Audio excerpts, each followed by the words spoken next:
Motorsports Engine Show right here at the South Spanish Bull Ring, Sonora Raceway.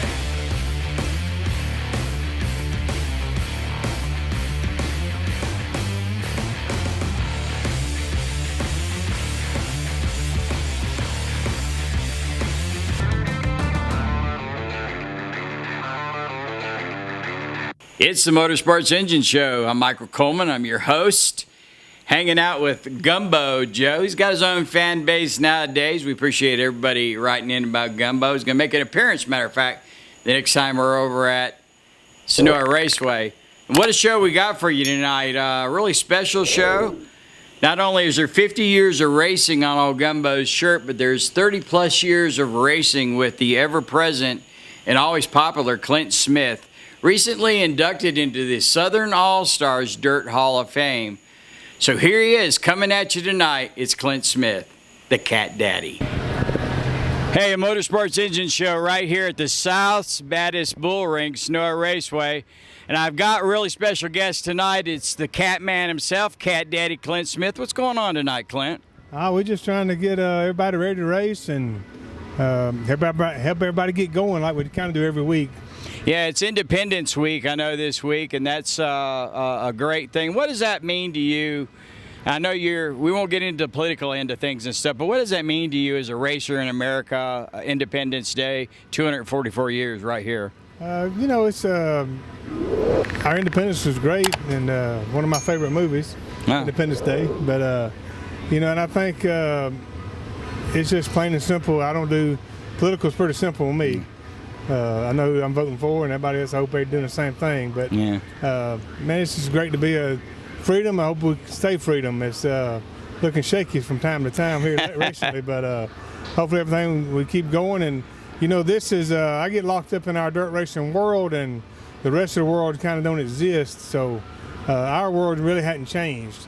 So we just kind of stay the same, and we get the same crowd, same great fans, and great racers. Yeah. And we come to have a good time, and it's not really a political thing. So we just race every week and keep going as long as they keep letting us. So they shut us down, that wasn't no good. So yeah. Hopefully we can get over that and ease on about our business and continue racing.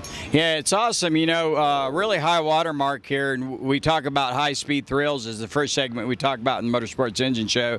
And I know you have a lot to say about that. 50 years of racing, where it's 51st season here at Sonora Raceway. A lot of history. Your family goes way back to the beginning of this place and everything. So the high-speed thrills for you has got to be something that just is a daily life for you. I know it's part of your business too. Tell your fans and our fans out there a little bit about what it is, how it feels to go into these corners right here on the Gumbo at 120 miles an hour, and what life is like with 50 years of racing here. Well, I think my dad raced the first race they had here, and that was 50-something years ago. So, and it was wide open back then, a little bit different configuration. Had a lot more bank back then. I don't think it had a wall at one time, but then they added one, and the pit area used to be outside and turn 1 and 2, kind of like it is a little bit of pit area there now. They used to be all the pit area. But man, when they come back and put this blue clay that Doug found in Macon, man, it's the greatest surface ever. They call it, they got to call it Gumbo because of the color of it. That's correct. But it's actually blue clay.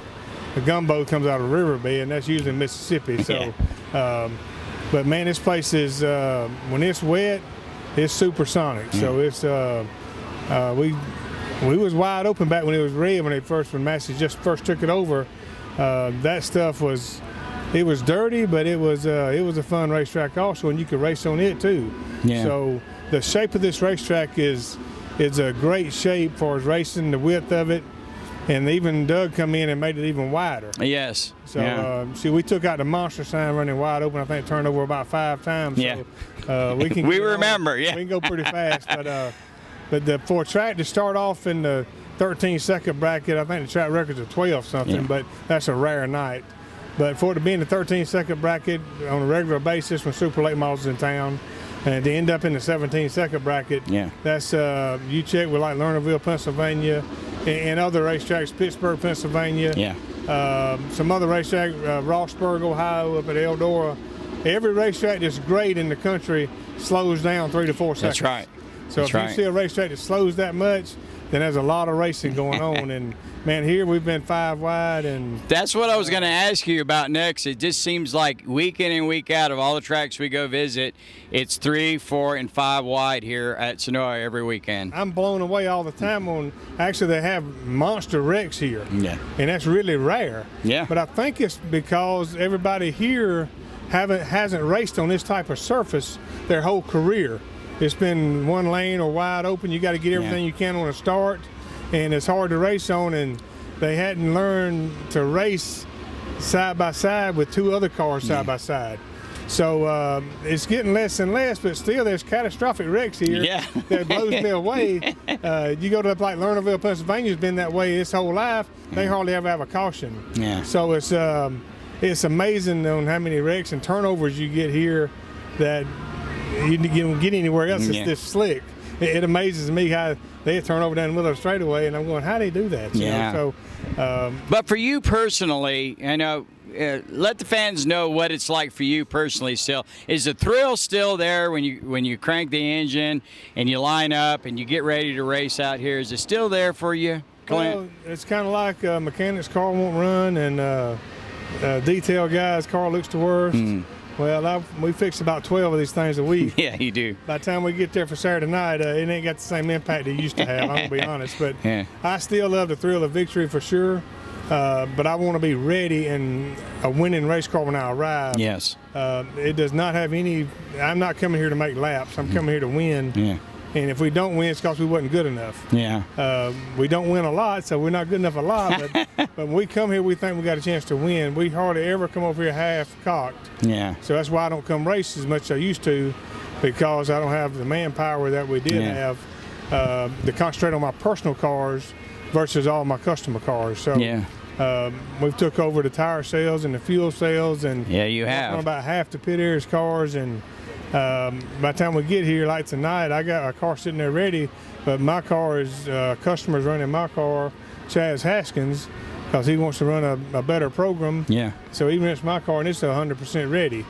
Well, I'm actually under weather a little bit this week, so I didn't decide not to race Tim Wilson's car, but that's one I run on a normal basis to W28. So I'm getting ready. I'm really fired up about Thursday night. Oh, yeah. Because we concentrating more this year on super racing. Right. We just hadn't, with the COVID-19 stuff going on, we hadn't had a chance to race much. Yeah. But the Super program is back 100%. It ain't been there in 5 years.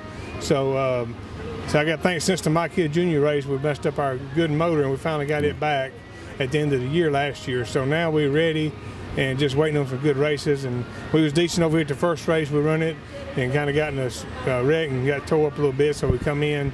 But we're looking forward to Thursday night and firing it up with the big gun and, see what we got. Yeah, Clint's talking about Thursday night is the Schaefer Oil Series is coming in. They do 11 races in 16 nights. We're about halfway through the pack here, and they'll be here this Thursday. By the time this video gets out and everything will be passed, and we'll have a full report for you for what happened there. But that's a great transition when you're talking about your business, and we talked about the years and years and the configuration changes of this track, Clint. But on the personal side of things and the family side of things, I know everybody in your family. They've been here for a long time. We know them personally here. Everybody here knows you. You help a lot of these younger drivers too, and that's really when we talk about finishing a winner in this stage of your career. I know what that means to you, helping some of these young drivers get to the places you've been before. What does that mean to you in this stage of your career too? Well, I'm actually enjoying. I've been working with Ashton Winger and Zach Leonardi. 3 or 4 years ago, we got them kind of under our wing, and was. I'm hoping I'm a part of the way Ashton Winger's running and the way Zach Leonardi's running today. I think Ashton won led some races last night. He won a 20,000 last week at Cedar Lake, and a lot of it's on slick condition. Last week wasn't, but he's real good on the slick stuff, which I hope I contributed some of that. Trained him. I was, race hard with him, and I raced hard with Zach and everybody we worked with. And the kids, man, they grew up coming up good. And I always told them, I'm going to race you hard. We've done stuff with Mason, and he's now running nationwide stuff. Yeah. So we've done some stuff with Tyler Reddick, and now he's running Cup. So, it's got to feel good, though, to know you're able to give back that way. They was upset because I'd pass them sometimes. But, I said, listen, I'm going to do everything we do. But but I'm not going to give it to you. Yeah. You got to earn it. So, yeah. But I'm not going to take any chances to run over them either. So, yeah. So we run each other clean, and now they wear me out pretty good. Austin Horton, another one. Yeah. You know, Austin, we was training him. He drove my car a little bit, you know, when he was learning how to drive and getting going, and now he's one of the toughest in the business. So he's stout, you know, and you know, some of my best friends, Shane Clint, he's out on tour, and he was 10 years younger, and at one time he hung around my rig as a kid. So, you know, it goes way back farther than people even know. Yeah. And I've enjoyed helping them guys, and people think I'm, you know, kind of a butthole sometimes, but after they know me 5 minutes, I'm the nicest guy, and I want to help every person in the Spit area become a better racer.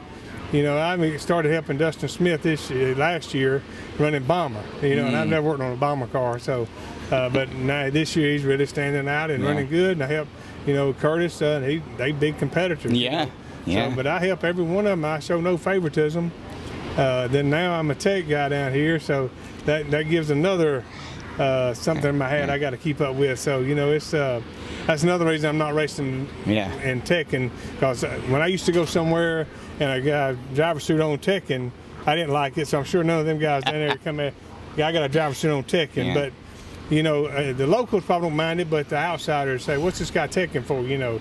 So, well, Producer X, we're going to call this part one. We got to get Clint back. There's more to this story, definitely. I enjoy talking anytime, so y'all can call that. I mean, I enjoy doing it. The finish the winter part. All right, we'll close out with this then. I'm going to give you the mic, brother, and you thank who you want to thank in your career and today what it means to you, and close this segment out. Yeah, my biggest deal, the Clyburn Tank Lines, Don Clyburn out of Mississippi, been with me for the last 20 years or something, and he said he'll be with me forever, so as long as I race. And she's my wife, Kim, and my daughter, and soon-to-be granddaughter. How about that? Just to have that, and my new son-in-law, Andy, he's my crew guy, one of my best friends, and we used to play softball together and stuff. Just all my guys around my shop at CSR have become success because of the help I got. Stacey Turner, Michael Couch, and you know, we just work hard as a small team over there, but we knock it out. Quality work. Yeah. You know, Hoosier Tire and VP Race Fuels. You know, just a bunch of stuff on my car that's really important, and that we got to keep going. And so Southern Fiber Net, Brian Sumner's been with me forever. So Sonora Raceway here, you know, being right here, we can test some stuff we need to and help guys come over here and test. And I actually have a school now. Yes, you do. CSR driving school, so it's an advanced deal. So we just enjoy doing it, and glad you'll have us on. Well, listen here. When this first segment comes on, make sure that you tune in for segment 2 too. We'll go into a little bit more with Clint about the schooling and other things. He's so much he's doing nowadays and everything. But we appreciate you coming in and checking in with us, Clint. I know we got drivers meeting coming up here in just a little bit. Always love for you. Check us out on Motorsports Engine. We'll catch y'all next week. Hey, appreciate you checking in with us tonight, the Motorsports Engine Show. Special episode tonight with the ever-popular fan favorite, Clint Smith tonight. You know, as we always say here at the Motorsports Engine Show, always remember, take a chance. Get on up there, hit that cush a little bit. You know, like we say, you may want to get down there and just get catfishing a little bit. Also, check us out on social media, Facebook, Twitter, also on Instagram. And if you check on right now to YouTube, you're going to catch the brand new YouTube channel for the Motorsports Engine stuff that's out there. Check it out right now. Gumbo, you got anything you want to say last? He just says, "Wow, cat daddy." See y'all next week.